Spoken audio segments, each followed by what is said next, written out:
The Netherlands, a cycling nation of 17 million people who own 22.5 million bikes together, an average of 1.3 bicycles per person, which is more than any other country on the planet.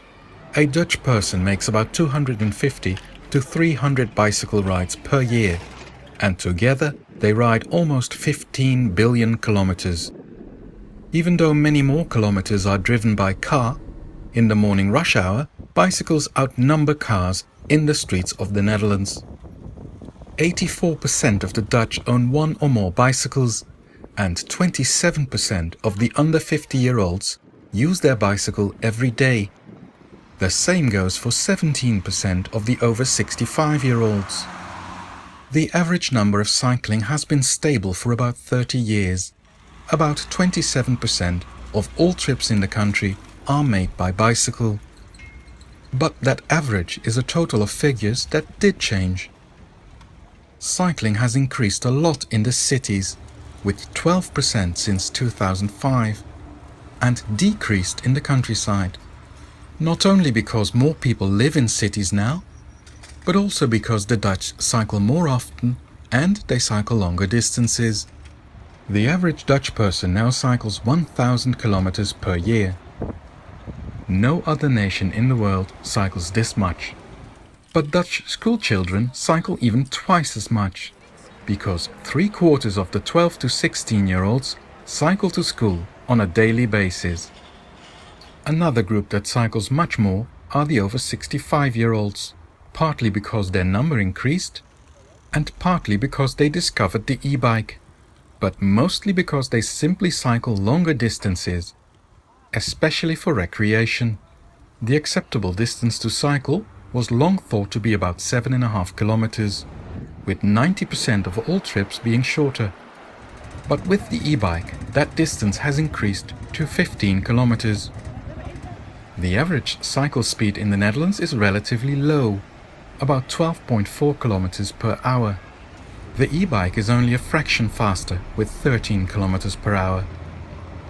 The Dutch can cycle on well over 55,000 kilometers of roadway that is fit to cycle on. Already 70% of the urban streets are 30 km per hour zones.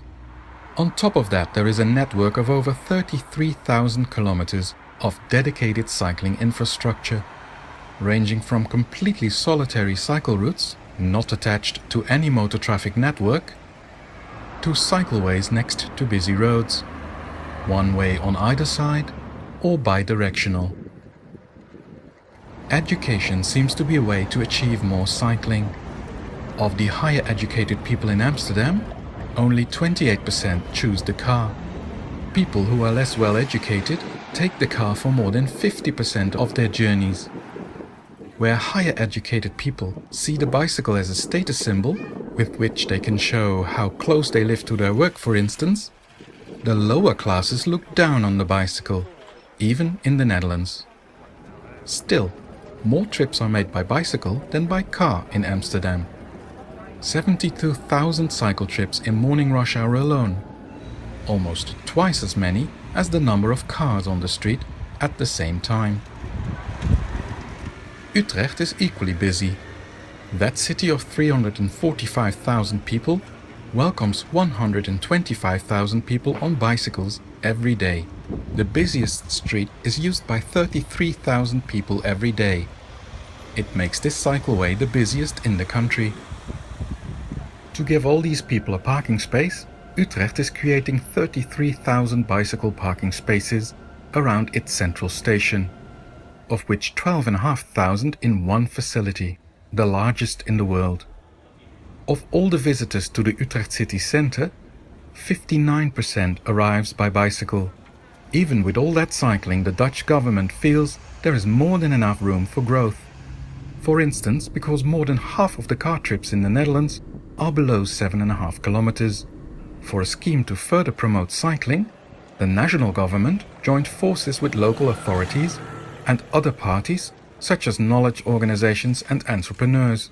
The ambitious goal? To increase cycling with 20% in the next 10 years. This may pose some challenges at the already busy places, but the Dutch love for experiments also when it comes to road design, will almost certainly make this increase possible in a safe way.